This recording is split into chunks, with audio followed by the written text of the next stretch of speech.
Rod Bible Study, where tonight we are in 1 Timothy chapter 3. Again, this is a letter that Paul has written to his apprentice Timothy, and Paul really kind of wanted to be there in person. But it's a good thing. God has better ideas, and it's a good thing that he wrote this down, because this is good for all of us. It was not just for Timothy, but it's good for all of us to have the idea of how a church body ought run and how people ought be acting in the church body. So that's really it. I don't have any real shameless plugs for this evening, other than check out hotrodbiblestudy.com and see all the groovy stuff that's on there. And that's about it. So let's open with prayer. Oh, gracious Heavenly Father, again, we are thankful that you give us your word to study and that we're able to do that here. We thank you that wherever two or more are gathered in your name, there you are. So thank you for your presence here. Open our hearts and minds to your word. Again, keep me out of the way. Amen. All right. It starts off here. This is under the heading of qualifications of overseers, where it says, "This is a faithful saying. If a man desires the position of a bishop, he desires a good work. A bishop then must be blameless, the husband of one wife, temperate, sober-minded, of good behavior, hospitable, able to teach, not given to wine, not violent, not greedy for money, but gentle, not quarrelsome, not covetous, one who rules his own house well, having his children in submission with all reverence. For if a man does not know how to rule his own house, how will he take care of the church of God? Not a novice, lest being puffed up with pride he fall into the same condemnation as the devil. Moreover, he must have good testimony among those who are on the outside, lest he fall into reproach and the snare of the devil. Qualifications of deacons. Likewise, deacons must be reverent, not double-tongued, not given to much wine, not greedy for money, holding the mystery of the faith with a pure conscience. But let these also first be tested, and then let them serve as deacons, being found blameless. Likewise, their wives must be reverent, not slanderers, temperate, faithful in all things. Let deacons be the husbands of one wife, ruling their children and their houses well. For those who have served well as deacons obtain for themselves a good standing and great boldness in the faith which is in Christ Jesus.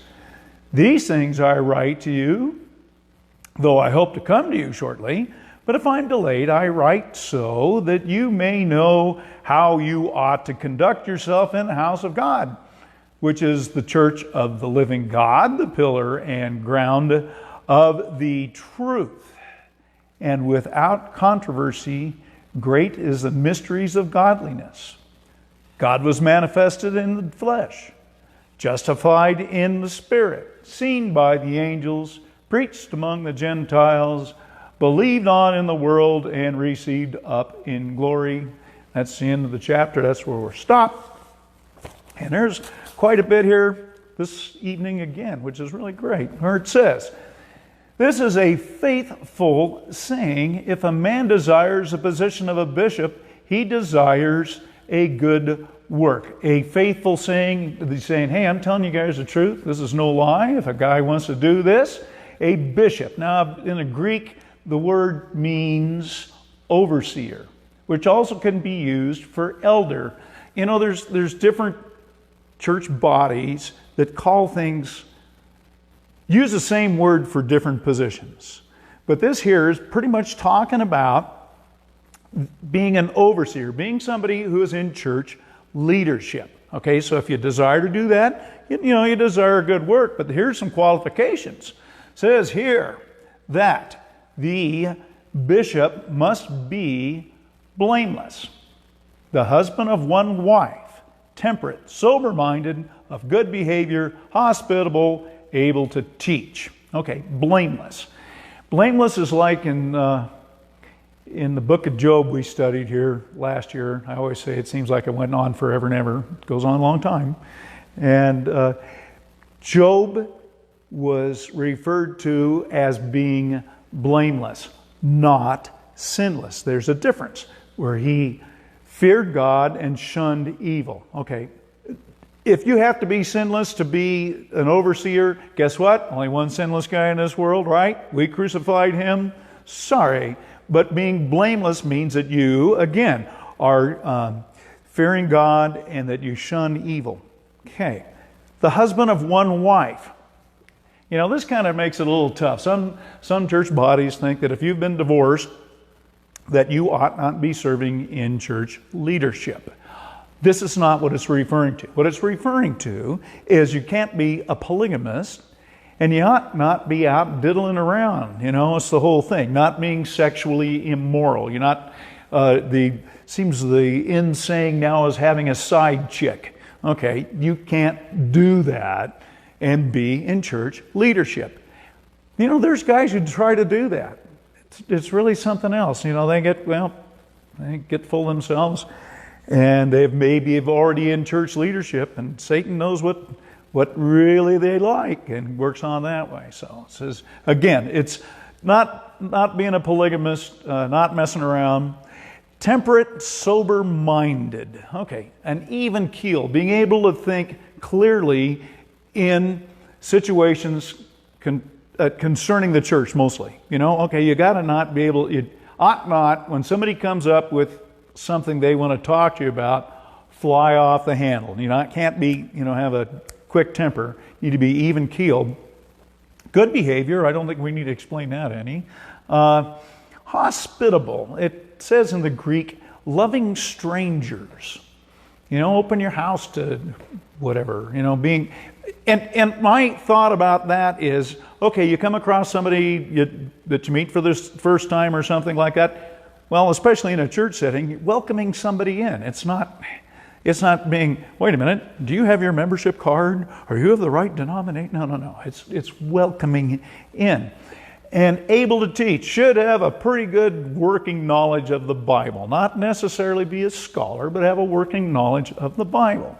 Verse 3, it says, not given to wine, not violent, not greedy for money, but gentle, not quarrelsome, and not covetous. Okay, not given to wine. Now, here's something that, boy, I'll tell you what, this can be a big deal. There are certain church bodies that say that you should never touch alcohol at all, period.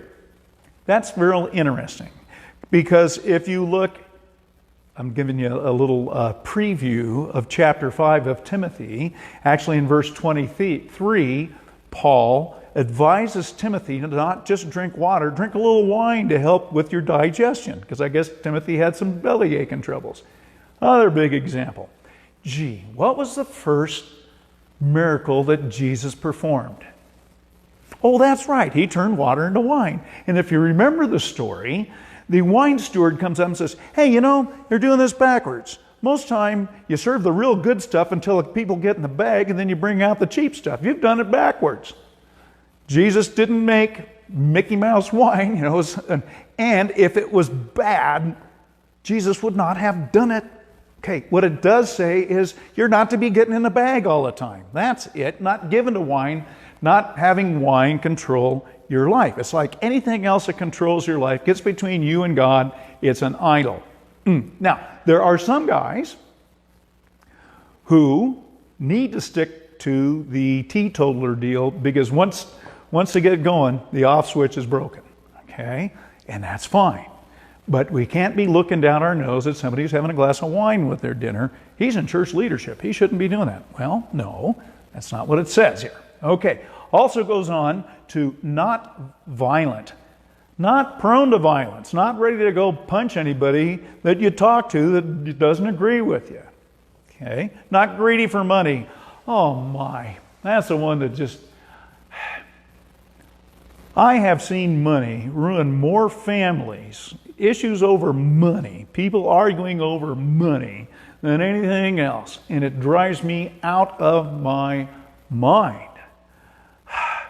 When money, becomes, and here's the quote. People always say, oh, money is the root of all evil. No, the quote is, the love of money is the root of all kinds of evil. That's it. It's back to having money be your God. If money comes between you and God, it's an idol. A lot of people are that way. They're a big deal. I was watching a thing on History Channel the other day. Now, it first came out in 2012, and it was about the men that built America. Now, when it came out, I was still a working man, and it was out on the evening, and I couldn't, sit down in the chair at 7:30, and it's good night, Irene, man. I ain't going to stay up very late. So I'm watching this thing, and it was kind of neat because they're interviewing all these people, and they're talking about these, the Vanderbilts and Carnegie and John D. Rockefeller and all these, Henry Ford. They're talking about these guys, and the one thing that they had in common is they wanted to win. They wanted to win. They weren't happy with just having money. They wanted to have it all. Greedy type of deal, and you could see what kind of troubles they got into. Interestingly enough, they were interviewing Donald Trump, and it says real estate magnate prior to being president. It was kind of anyway, but it was interesting to see that these guys, their big deal was, we want to win, and money's our goal. That's not somebody you want in church leadership. It says be gentle. Not quarrelsome, gentle. You know what? A gentleman's not a sissy. Being nice sometimes is a lot harder. back to the violent deal. Sometimes being nice is a lot harder than punching a guy in the nose and walking away and being done with it. Not quarrelsome. Now, that's something I can speak to. I grew up in a family that would argue for sport. And every night after dinner, my dad and my sister would argue the Vietnam War. And I'd have to get out of the room because it was just too much. Or we'd have a family dinner and there's some subject that had to be discussed. Looking back at it, they get a little bit heated. But anyway, I'd watch my brother and he just wouldn't say anything. And after a while, I kind of figured it out that he was a smart one out of the whole bunch. He wasn't getting involved. But interestingly enough, being brought up in a family that argued for sport, we were also encouraged to have the spiritual gift of sarcasm. A good clip was always something to enjoy, right? I had the opportunity to sit in my brother's math class, math professor. I'm sitting in the back of the room, and there's a gal in there that just kept going, I don't understand. And I'm really waiting for my brother just to cut her off at the knees, right? But he didn't. And afterwards I said, man, that was really something. I was waiting for you to just take care of it. And he said, well, what happened was they had a survey in the school. And it came back where a lot of them said, Mr. Martin's really smart, but he makes us feel really bad. And he thought, wow, I can't do that. Wow, then that's what this is about. And I got to, that's one thing I need to try to keep in check, is, again, the spiritual gift of sarcasm. It doesn't work. So you can't be doing that. All right, not covetous. The problem is when somebody is covetous, they're never satisfied. They always want what the other person has. And it works both ways, men, women, all that stuff. They do that. Okay, now. And again, that never satisfied. That was like those guys with the History Channel where they wanted to win and they're not satisfied with just having what they had. I heard it said one time that contentment isn't getting what you want. It's wanting what you got. And when you look to see how God has blessed you with things, it doesn't mean that you can't say, boy, you know what? I think there's something really neat I ought to get for the roaster. That's not a bad deal. But when that again becomes your entire focus and it gets between you and God, that's a problem. That's being covetous. Okay. Verse 4 says, this is one that's tough, one who rules his own house well, having his children in submission with all reverence. For a man who does not know how to rule his own house, how will he take care of the church of God? That is something that, did you ever have teenagers go sideways? Have you ever been this teenager that went sideways? And I have to, and really thinking about it, whom I'm really talking to here, hot rodder guys, you know, you're a hot rodder because you're a bit rebellious. You don't like people telling you what to do. And if they tell you what to do, you're going to prove them wrong by doing it anyway. You can't do that. Oh, yes, I can. Watch my smoke. Okay. So it's not like that. Here's a great illustration. A good friend of mine, he and his wife are just strong Christian folks. I mean, you look up Christian couple in the dictionary, there's a picture. They had a daughter who ended up in the wrong crowd and ended up eventually being involved in a bank robbery. Ooh. So she's sent to the big house up the river, and they go to visit her, and the first thing that she says is, don't blame yourself. You guys did everything right. I got in the wrong crowd. And that's the thing. What Paul's referring to here is, okay, if you got kids that are going sideways and you're encouraging this, that's a whole nother story.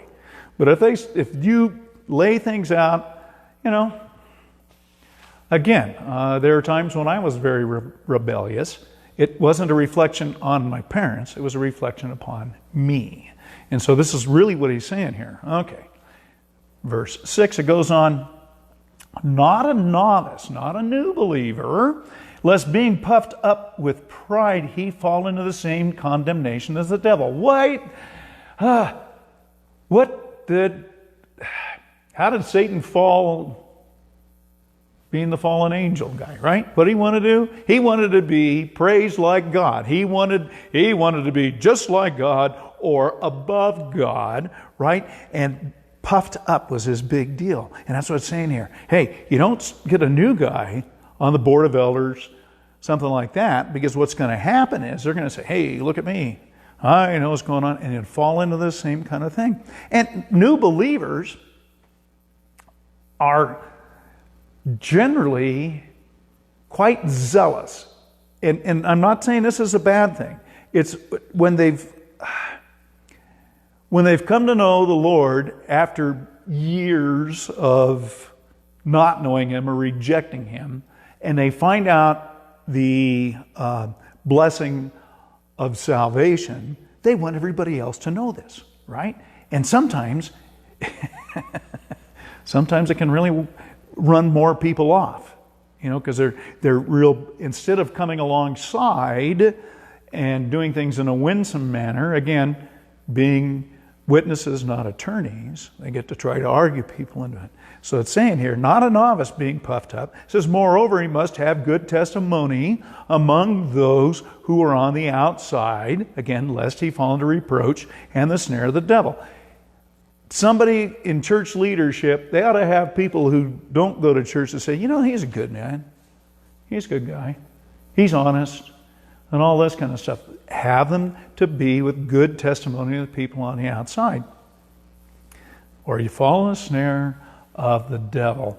And here's the thing here that talks about what the bishop should be here. And this is a good quote. Going to seminary doesn't make one qualified for spiritual leadership. Being a good talker doesn't make one qualified for spiritual leadership. Natural or spiritual gifts in and of themselves do not qualify one for spiritual leadership. What one gives in money or volunteer time does not qualify them for spiritual leadership. What qualifies a man for spiritual leadership is a godly character. Okay? Again, fearing God and shunning evil. And godly character established according to this clear criteria that Paul is laying out. Okay, real good. Now, it goes on here for qualifications of deacons. Now, this is something I know a little about. And again,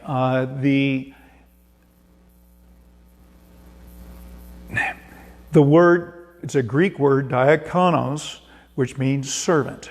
Okay, now there's certain, depending upon what faith tradition you come from, or no faith tradition, you'll find deacons in the Baptist church are pretty much the guys that are assigned to take care of the people that are hurting in the church. You know, as my dad's buddy would say, the widows and the orphans, this kind of stuff. Okay, that's what they're assigned to.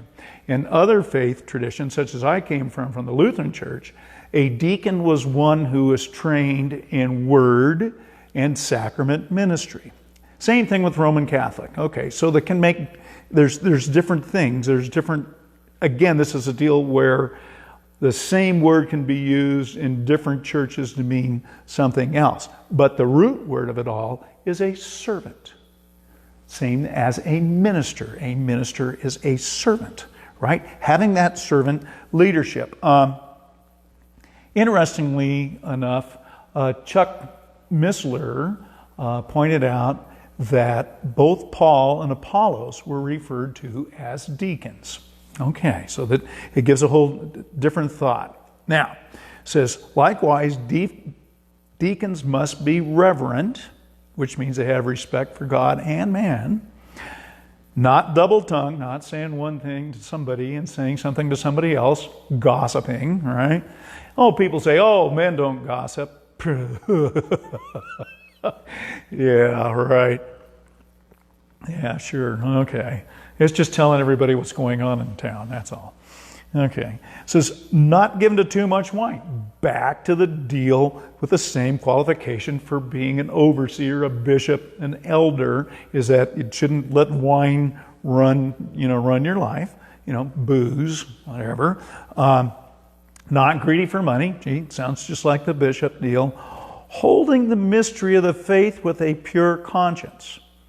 In other words, not questioning. Now, we all have questions throughout our life where pastors have questions like, well, do I really have this right? I don't, and you get back in the Word and you say, okay, this is the deal. So, but having pure conscience on this, verse 10 says, but let these also first be tested and then let them serve as deacons. Okay.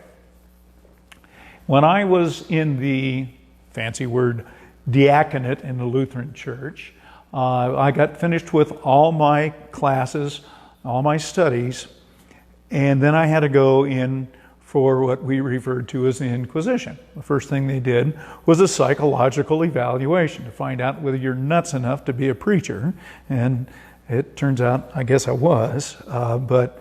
And the other thing they did is they put you in a room with a bunch of vice presidents, council of vice presidents, and they ask you questions. They give you, well, what happens if this would happen in the church? How would you respond? And all this kind of stuff. And you had to pass these things to serve in this manner. Unfortunately, they didn't do the same thing for pastors coming out of seminary. They didn't necessarily give them a psych eval. And there's some of those guys that really shouldn't. But that's my own feeling.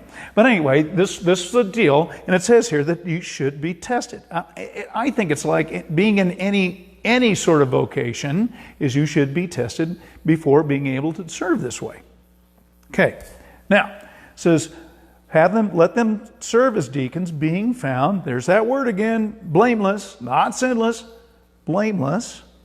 Likewise, their wives must be reverent, not slanderers, temperate, faithful in all things. And let's face it, we, as married folks, are, as Paul describes, we are one. Okay, so if you and your wife cannot be on the same page in this thing, reverent, not slandering, all this kind of stuff, it reflects. Okay, so this is good, solid advice. Okay, Verse 12 it goes on, let deacons be the husband of one wife.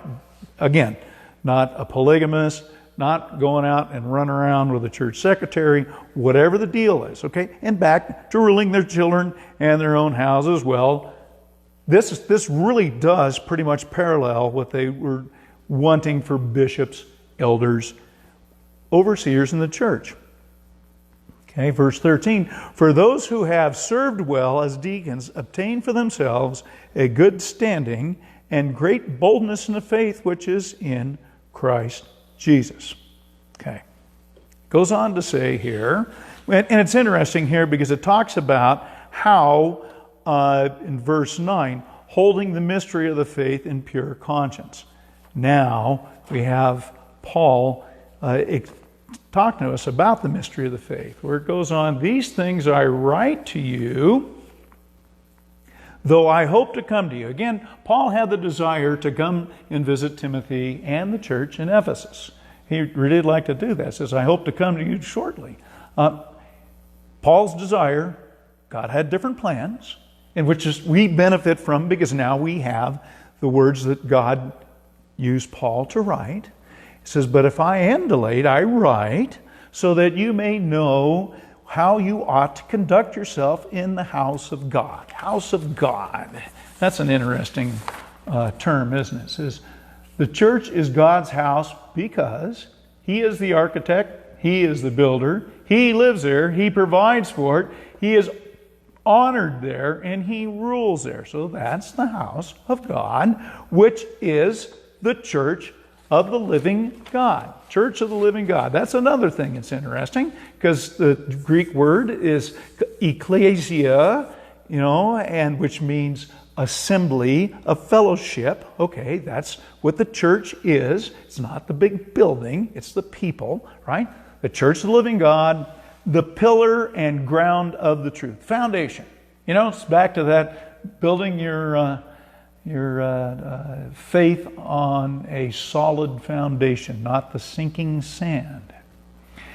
And it goes on to say in verse 16, and without controversy, great is the mystery of godliness. And here's something I have about 10 bazillion markers in my Bible, because there's a bunch of references here. First, God was manifest in the flesh.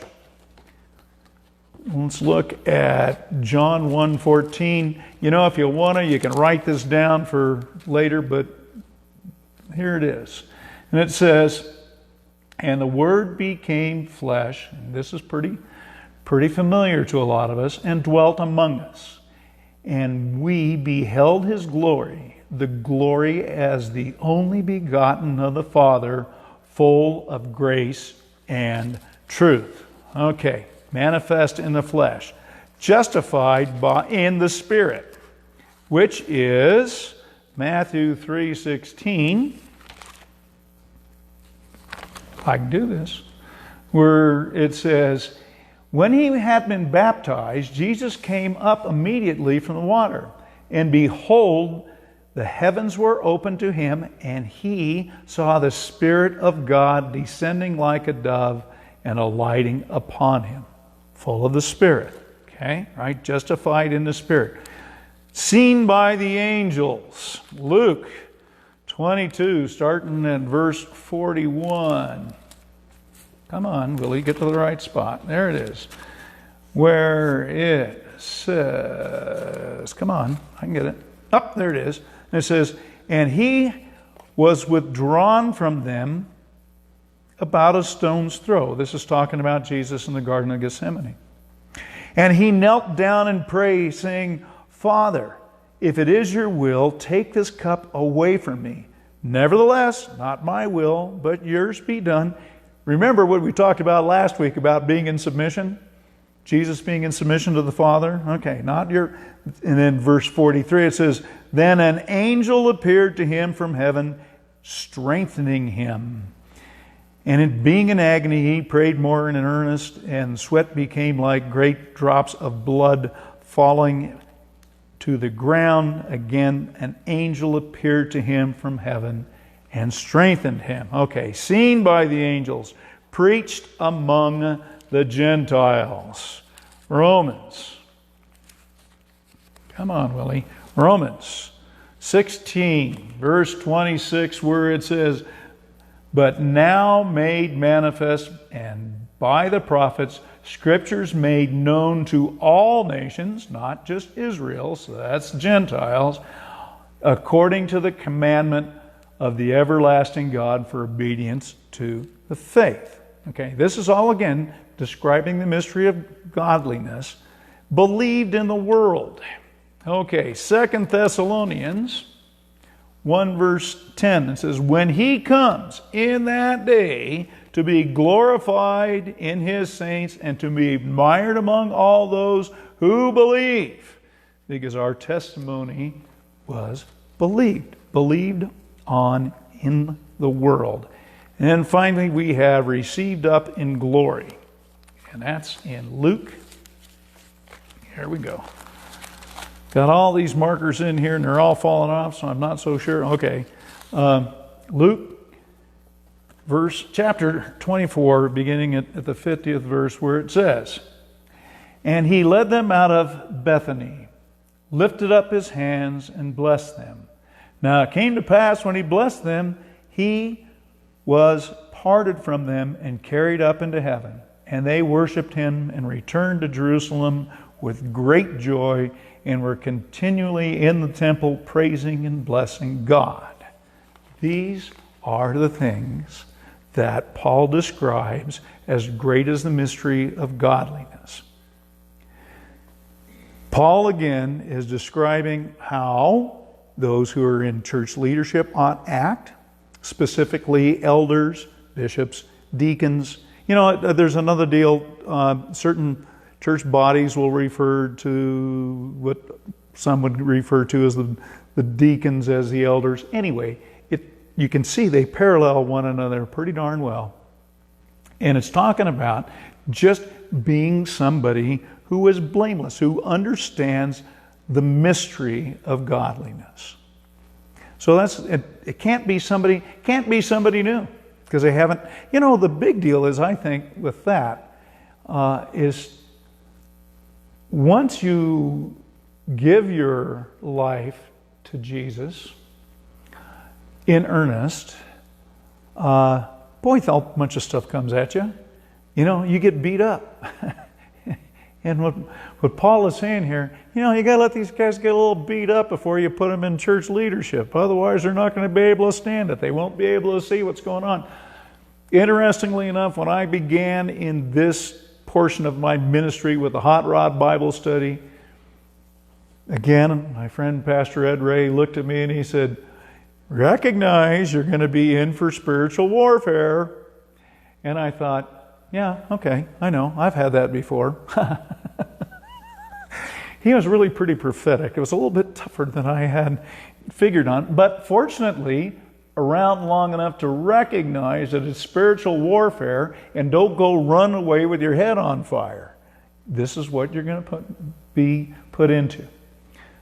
We're blessed, again, that Paul wasn't able to go on his own desire to just visit with Timothy and to say these things verbally to him, but to write them down for our benefit as well. God's grace is beyond the pale.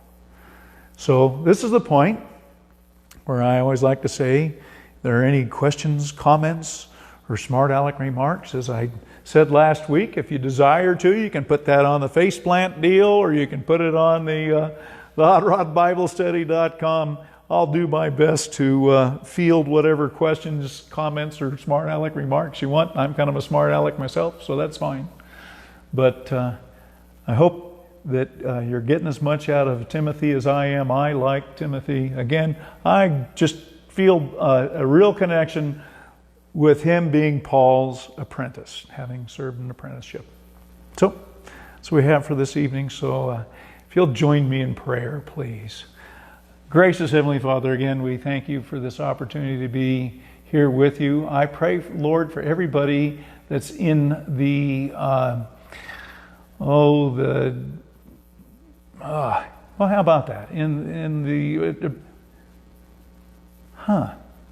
Boy, I'm really having difficulties with words now. But anyway, in the sound of my voice, is what I'm trying to say, especially those who are listening who may not know you, Lord, in a manner, in a relationship. And Lord, I pray for those, and I pray that if that's you, that you take the time, be in God's Word, give your life to Him, give your life to Jesus, because as they say, it's hell without Him.